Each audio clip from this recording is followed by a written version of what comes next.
души население в Карабонар. Лозята се намират между Карабонар и съседното село Бушуля, което е само на около 3-4 км. Бушуля е с около 700 жители население. Не далеч от тук, идвайки от София, предполагам сте минали през Виноградец, който също е на около 6 км от Карабонар. Също така сравнително не малко село, в случай около 800-900 до 1000 жители. По пътя към Виноградец, веднага след излизането от магистралата, вдясно пък имате една отбивка за село Славовица. Това е родното място на Александър Стамболийски, даже има къща музей там. Тук малко по-нагоре имаме Ветрен, Церово също е в региона, имаме Памидово, 10 декара общо. Като, както казах, Бушуля, това е всъщност там долу, съседното село и даже по адресна регистрация масива се води в село Бушуля. Останалите ни 75 декара се намират от другата страна на село Бушуля, по пътя за Пазарджик. В момента се намираме на около 16 км, 17 км от Пазарджик, най-близкия областен град. Като този масив е засаден 2013-2014 година. Взимайки лозята, изкупувайки лозята, както казах, те са били изоставени доста време и съответно буквално са приличани на джунгла. Съответно се изкореняват всички стари лози и набиват се колчета за идентифициране на парцелите и се засаждат новите лозя, като лозята не са торени от времето на засаждане 2013-2014, имат сертификат за въглеродна неутралност. Също така сме едни от малкото производители все още, които не поливат лозята си, тъй като сме в Горнотракийската низина, Южна България и за съжаление в последно време така много актуална става темата за глобалното затопляне, която изменя климата и принуждава много собственици на изби, технолози, така, управители на масиви да прибягват към изкуствено напояване, но всъщност едни от най-добрите вина в света са направени точно от лозя, където не се напоява и се оставя лозата да се бори, да изгражда тази устойчивост към природните условия, като това се случва чрез всъщност копаване на кореновата система по-надълбоко и по-надълбоко през годините. Затова пък колкото повече остарява едно лозе, толкова повече гроздето става по-интересно като вкусови качества, по-различно. По-хубаво, това е много относително понятие, защото всички ние имаме различни вкусове, но мога да ви гарантирам, че лозе на 15-20 годишна възраст с един и същи сорт, обработено по един и същи технологичен метод, както грозде от лозе от 5-6 годишен масив, имат много различни вкусове двете вина. Ясно осезаемо е. Тук почвите са така каменисти, имаме също глина, имаме пясък, всъщност тук е по-малко камъка, отколкото в другия масив в 75 декара до другата страна на Бушуля, като тук имаме един хълм, около 350-400 метра надморска височина, който хълм създава нещо като микроклимат под него. Под него има деренце, малка рекичка и там около рекичката има алувиално-ливадни почви, които, както казах, също са част от този микроклимат. И това нещо се оказва така различно влияние върху отделните сортове и отделните характеристики на вината. Затова и ние във Вила Велис, така вече с лозята, ставайки на 10-11 години, ще започнем работа и с така нареченото парцелиране, т.е. подбор от различни парцели, на грозда от различни парцели за различни серии вина. Сега сортовете, които имаме тук, са единствено и само френски, макар че, както казах, наоколо имаме село Памидово на 6-7 км от тук и това така подсказва, че в миналото един от водещите сортове в региона е бил Памид. Но Памид е считан така за един народен сорт за всеобща консумация на вино, за вина, които не могат да създадат вина за дълго отлежаване, грозде, което не може да създаде вина за дълго отлежаване. И нашите собственици, когато изкупуват масивите, направят пълни проучвания на почвите, на климата, на региона и установяват, че всъщност най-подходящите сортове са Каберне Совиньон, Каберне Фран, Мерло, Сира, Пети Вердо. Също сме една от малкото изби в България, които имат Пети Вердо, много така капризен сорт и късно зреш, около средата, края на октомври, понякога до началото на ноември. Като също в другия масив пък, който е съден 2017-2018 година, там са ни двата единствени бели сорта, Совиньон Блан и Шардоне. И също така там имаме Пино Нуар, но те са сравнително много по-малко декари, отколкото червените сортове. Така Каберне Совиньона е водещия сорт, макар че, както казах, Памид също тук има врут в околността около 20-30 км радиус, са местни сортове така характерни. Всъщност тук в този край може да се каже, че местният сорт, който са го прегърнали като местен сорт, е Каберне Совиньона. Има перфектни условия за него, тъй като Каберне Совиньона също зрее малко по-късно, да кажем, спрямо Мерлото. Мерлото се бере около края на август, началото на септември, Кабернето е втора-трета седмица на септември. И също може да има при по-хладни условия, какъвто, както казах, климата е бил преди 10-15 години. Може да има проблеми с зренето или малко да се измести гроздобера по-късно във времето. В момента, както казах, с глобалното затопляне, по-скоро гроздобера се измества малко по-рано. Всяка година с около ден-два. Даже ако така се изпусне гроздето буквално за 1-2 дни, може да се увеличи значително захарността с 2-3 градуса, което да повлияе, нали, върху алкохолното съдържание на вината. И това е така всеобщ проблем не само в България, а изобщо навсякъде. В Бордо, например, преди 2019, преди 5 години, приеха 15 нови сорта, точно в името на борбата с глобалното затопляне. Тук имаме формировка двустранен гио, което значи, че имаме две плодови пръчки, две рамена. На лозите изрязваме ги до към края на януари, началото на февруари. Всичко се прави ръчно. В масива имаме около 16 жени от Карабанар, които обработват ръчно лозята.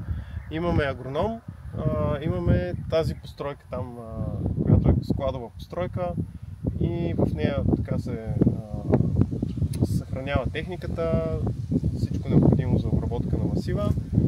До него имаме едно празно пространство, един парцел празен, като идеята още от самото начало, закупувайки, уедрявайки лозята, е била всъщност винарната да бъде тук в масива и всъщност да се концентрира върху такива дейности в близост до лозята, за да създаде това усещане за близост до природата, тъй като Villa Velis, нашата винарна, е част от проекта Velis Vineyards и е така нашата водеща мотоконцепция е свързано с природата, с изкуството. Пропуснах да кажа, че ние сме част от Velis Vineyards, международния ни проект, който е свързан, имаме избата тук в България, Villa Velis, в която бяхте, и също така немската ни изба Velis Vineyards в Райнхесен, Фльорсхайм, Далсхайм, малкото градче. И сме така много интересен проект, защото гроздето от българските лозя, поради малкия капацитет на избата, не се обработва цялото количество в България. Тук правим само около 20 000 бутилки. Общо от 365 ни декара лозя, около 80-90% от гроздето заминава в хладилни камиони за Германия и се обработва в немската изба, която е отговорна за още около 100-120 хиляди годишно бутилки. И там има само около 40 декара лозя с немски сортове, Ризлинг, Роте Ризлинг, също има и Пино Нуар там, и Шардоне, но да, работят основно с гроздето от българските лозя. Като една от тайните за доброто качество, на което ние държим, и безкомпромисното правене на вино, е лимитираните добиви. Имаме около 500 кг на декар добив годишно, което е свързано с така наречената зелена резидба, т.е. като чепките са зелени, се подрязват, оставят се, лозята не се берат и не повече повече от 5-6 чепки на лоза остават за гроздобер. Като това повишава качеството, тъй като лозата не е натоварена, дава много по-добро, повече концентрация на вкусове, на елементи, има различен състав на гроздото и това се отразява на виното. Сега, не случайно сме спрели.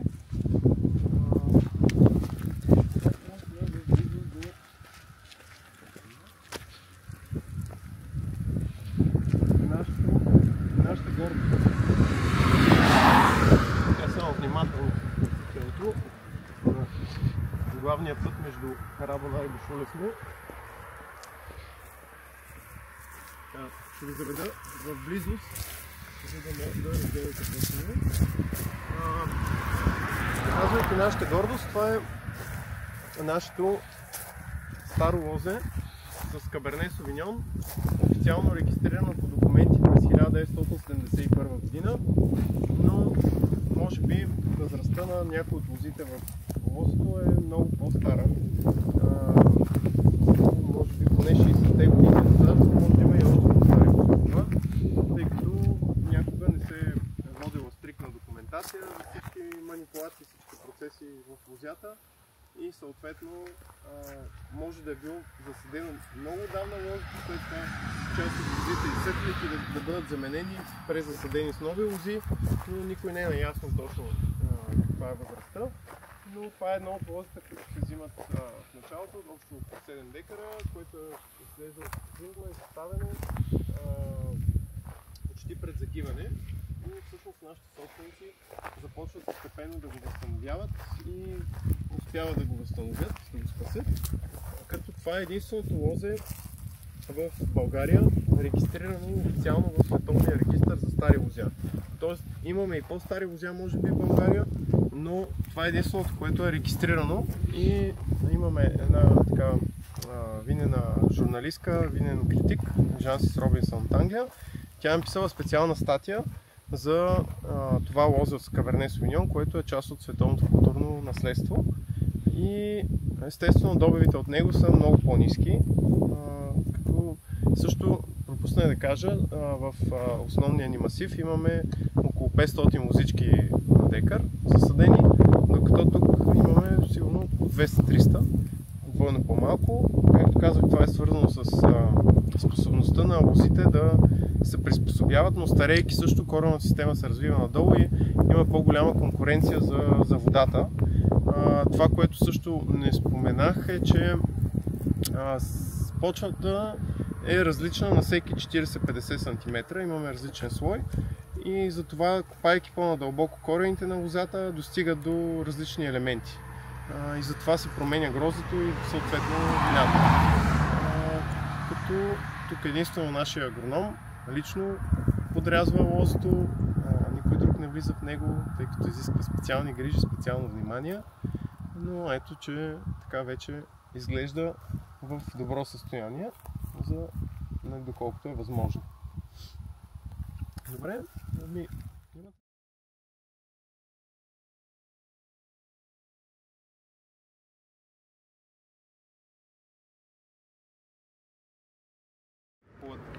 Вила Велис през 2019 и тогава вече изпращаме само по-голяма част от количеството грозде, но успяваме да обработим и гроздето в нашата изба. Като избата е била поставена по европроект с еврофондове. От 2014 е изградена и точно след навършване на 5 години вече бива продадена на нашите собственици. Първата реколта в собствена изба в България е 2019 на Вила Велис. Като избата преди това се е наричала Вила Терес. Сградата на хотела и ресторанта долу е купена малко по-късно, в края на 2021 и може би по нея също ще предстоят промени, тъй като тук, закупувайки избата, нашите собственици променят изцяло интериора, цветовото усещане вътре в самата винарна и я правят така да изглежда като винарна в Южна Италия, Южна Испания, Гърция, със средиземноморски дизайн, усещане. И вече с промяната климата, съвсем така и климатично усещаме средиземноморския климат. Така, тук сме пред една специална рисунка, която изобразява всички елементи, които са включени в производството на едно вино и така разкриват нашата концепция, както казах, че BioValley сме свързани с природата и с изкуството, като тук може да видите почви, слънце, луната, която поглежда към лозята през нощта. Имаме също сърцето, т.е. много сърца, ще отправим всичко с любов към природата, към лозята, към виното. Имаме елемент човешко лице, тъй като естествено човешкият фактор е важен, като самото човешко лице пък е част от една V-извивка, която напомня за района на Велинград, дефилето на Велинград. И след всички тези манипулации стигаме до една бутилка, крайния резултат. Обаче тази бутилка не е просто бутилка, пак може, ако се вгледате повече, да забележите, че това е човешко лице, което поглежда през бутилката като през перископ и може би гледа към звездите, защото ние освен всичко обичаме и да мечтаем. И гледайки звездите мечтаем, но не само мечтаем, и свързваме, влизаме в една хармония с природата и с всичко около нас. Като BioValley, както казах, тук произвежда 20 000 бутилки годишно, малка бутикова винарна сме. Имаме серии между 1500 и така, не повече от 7, 8, 10 хиляди бутилки, но повечето ни са около 3000 бутилки.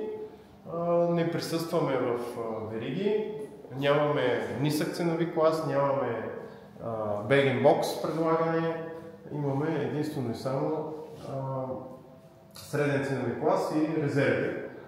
Пък вината ни от немската изба са така, имаме два вида. Едните са, както казах, немски вина, произведени с българско грозде, от бранда Хемазор, за който ще разкажа по-късно, и също немски вина от немско грозде. Тоест, ако обобщим отново, защото хората много се объркат, имаме български вина от българско грозде, произведени тук в BioValley, имаме немски вина от българско грозде, произведени в Германия, и немски вина от немско грозде. И аз обичам да казвам, че сме избита с три различни паспорта.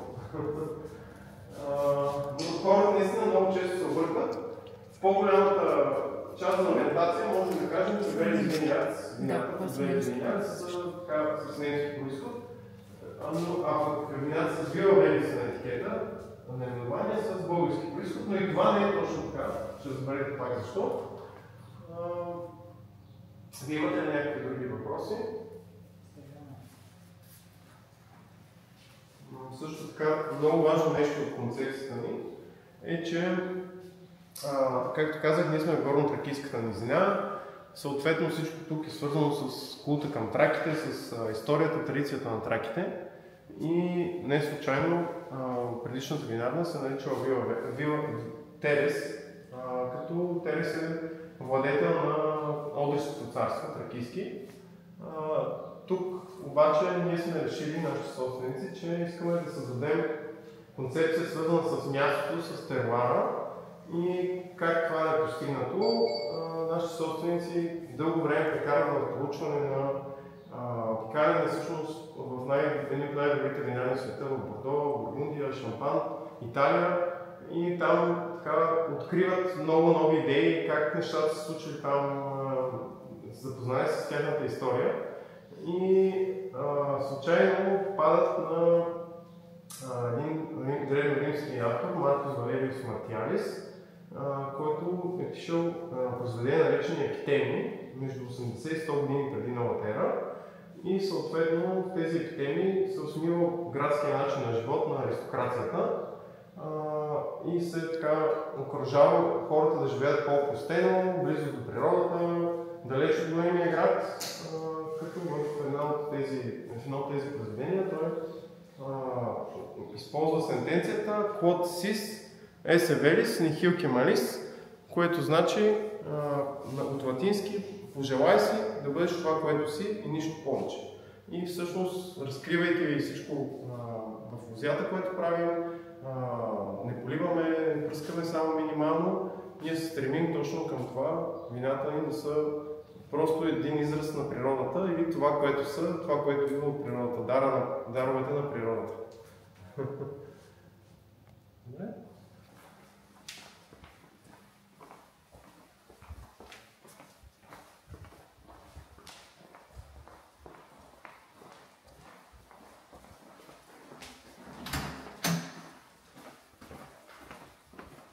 Сега ще светна лампата.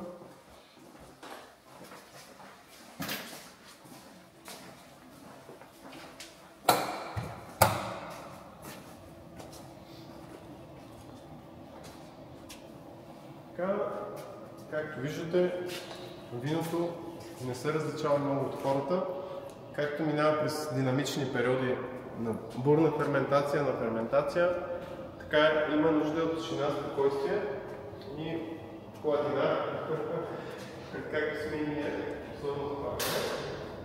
Съответно, след нашата ферментационна зала или където се случва магията на биоверис, са нашите ферментационни съдби с безотложаване, които са в няколко различни размера. Най-малкият е този, един тон. Имаме 2 тона и половина, 5 тона и 7 тона и половина, най-големите. Както казах, големите са, някои са само за отложаване, са ферментатори. Те са закупени от TMinox, този капитал. Това е българска фирма. Аз всъщност собствениците на Вила Юстина. И те са с охлаждана регулация с водна риза. Както виждате, има бутони, с които се настройва системата на какъв градус да бъдат вината.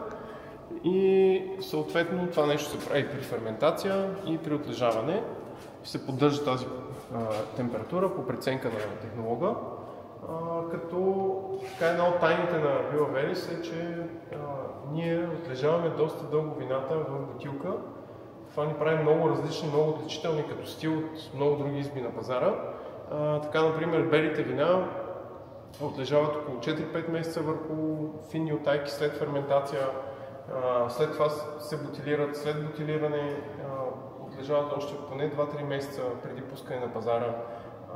Но всъщност те стават най-хубави поне след около 6 месеца, нашата бели розета, което за България така звучи невероятно, тъй като в България масово се подхожда към окружават хората да пият най-новата реколта бели розета, но при нас поради начинът, който ги правим. Първо, начинът, който гледаме гроздото с лимитирани добиви, с по-малко пръскане. Всъщност това удължава живота на вината и те стават по-хубави. По примера, почти всички велики вина в света, скъпи, добре направени вина в бели в света, розета, са вина, които са по-стар реколта. Те не са най-новата реколта. Както казах, има много прилики с хората, че едно вино, колкото повече отлежава, балансира се, хармонизира се, става по-приятно. Така и ние хората, като отлежим малко, ставаме по-благи. Така имаме една врата в края на коридора, зад нея има площадка и по време на гроздобер там постъпва гроздото, зад нея имаме мембранна преса, която извършва много финно пресоване на гроздото, отделяме пресовите фракции и всъщност пресовите фракции ги изпращаме в Германия и там от червените вина специално в момента имаме едно бренди, направено от пресови фракции. Пресовите фракции са свързани с по-груби частици и затова ги отделяме, за да бъдат вината ни по-финни, по-елегантни. Като, както казах, при белите имаме по-дълго отлежаване, при червените още по-дълго отлежаването. Значи тези съдове, които ги виждате, ако се загледате по-внимателно, ще видите, имаме реколта 2022 в момента в тях. Имаме реколта 2021, все още отлежаващи в съда, не бутилирани, което много малко изби изобщо и по света и България правят. Причината за това е, че стават по-различни, по-интересни с отлежаването, в което ще се убедите по време на дегустацията, но между 6 и 12 месеца минимум те стоят в съда, преди изобщо да стартираме каквато и да било друга обработка. Като другата тайна на Villa Velis е, че никога не използваме изцяло 100% от количеството вино да отлежава в дъб. Винаги поне 50% остават тук в иноксовите съдове и 50% в дъб, и също така не използваме нови дъбови бъчви. Използваме единствено рециклирани, т.е. повторно изпечени след едно или две пълненета, като използваме френски дъбови бъчви 225 литра, които са така стандартните и най-често употребяваните в България. Но, както казах, след рециклиране, като даже след това рециклиране може да ги използваме дори като микс, част от виното да е в първо зареждане, след рециклирането част да е във второ зареждане. Както казах, 2019 година, да, тук общия капацитет е 65 тона на съдовете. И това е причината да не можем да обработим цялото грозде тук, защото 365 декара лозя имаме около 200 тона горе-долу, 150 тона, между 150 и 200 годишна продукция. Но 2019 е първата реколта, произведена в избата, като тогава пак сме имали част от съдовете запълнени, т.е. не сме можели да бенефицираме всички сортове. И затова 2021 така ни дава една много различна възможност.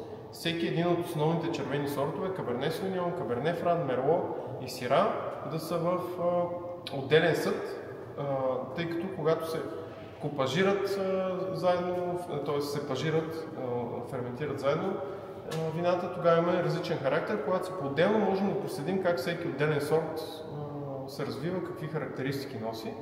И затова казваме, че сме още много млад проект и всъщност всички хубави неща тепърво ще не се случват, тъй като лозята ни стават по-стари, включително и масива с белите сортове и пино нуар, и също така успяваме вече да винифицираме едносортови вина, купажи, и всъщност това ни прави различни всяка година, подхождаме индивидуално към всяка реколта. Тоест на база развитието на отделните вина и сортове решаваме в какво съотношение да ги купажираме или да ги оставим като едносортови вина при бутилирането.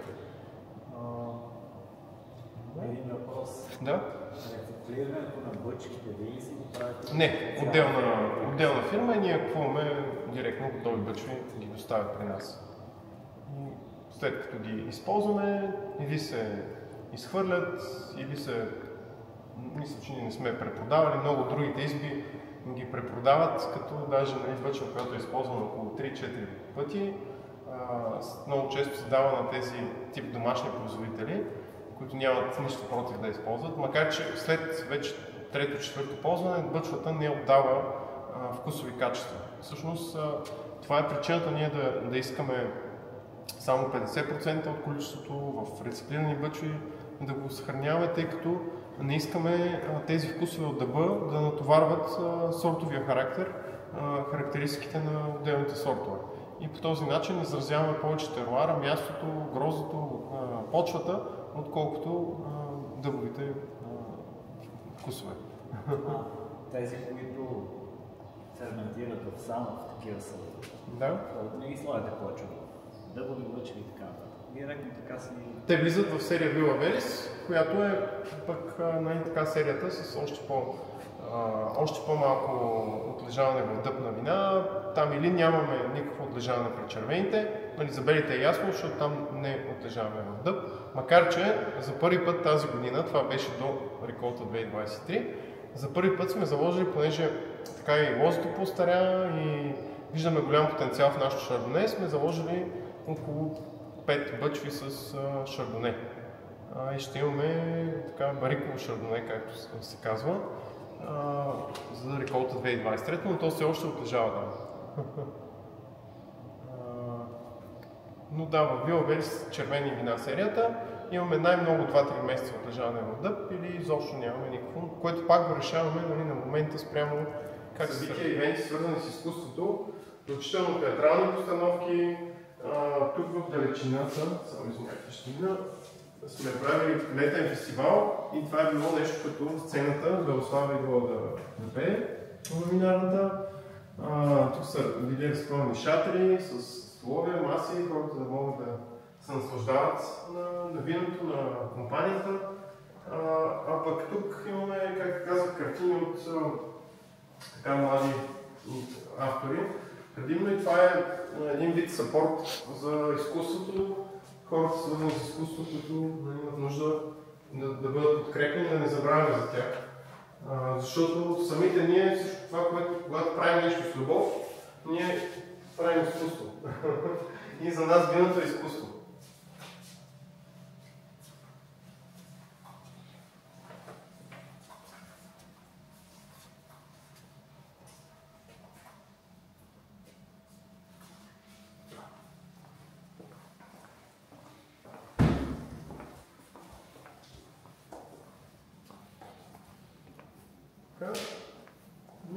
Това е нашето бистро.